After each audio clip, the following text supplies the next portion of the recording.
Ipinagpatuloy ni pambansang kamao Manny Pacquiao ang dibdiban niyang ensayo sa Los Angeles, California para sa nalalapit niyang laban kay Floyd Mayweather Jr.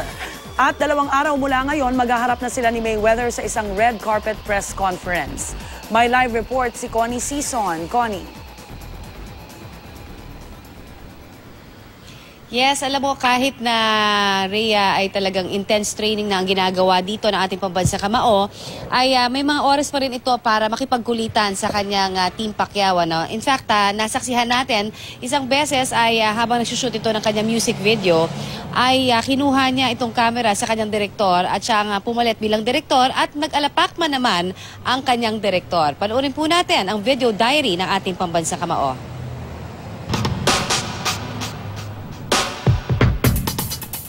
Nangyari tumatakbo.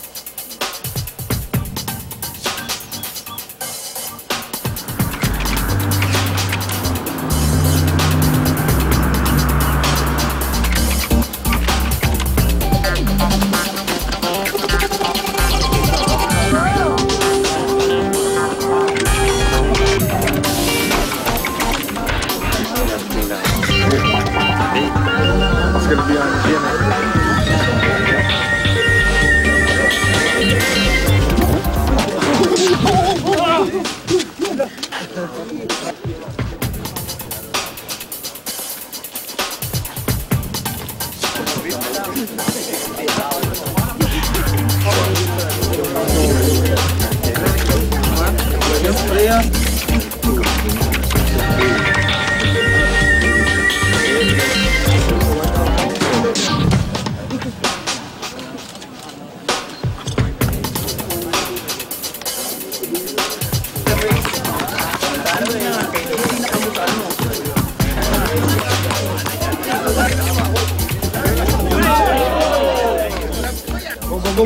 Go.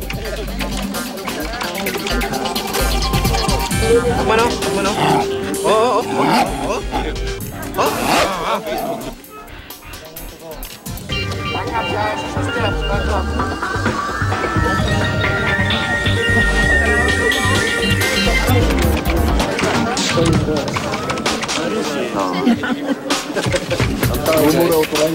I'm only a fan here.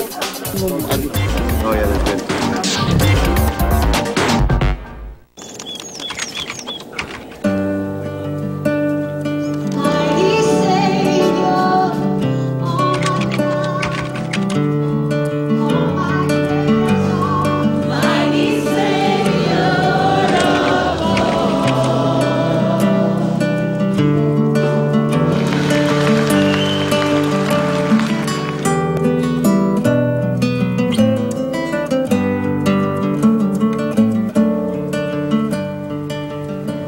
Samantala, Rhea at Igan ay magkasama na ngayong muli ang mag-coach na sina Coach Freddie Roach at si Manny nga dito sa loob ng Wildcard Gym para sa kanilang training session. At mahigpit pa rin ang ipinatutupad na mga utos itong si Coach Freddie Roach. Walang pwedeng pumasok na kahit na sinong walang kinalaman sa training, pati na ang media.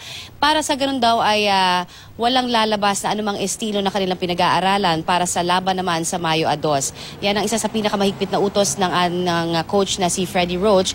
At ito ay bilang pangangalaga na rin para sa kanilang mga susunod na mga estilo at moves, kumbaga, na magiging malaking parte ng pagkapanalo daw ng ating pambansang kamao. Balik muna sa inyo dyan.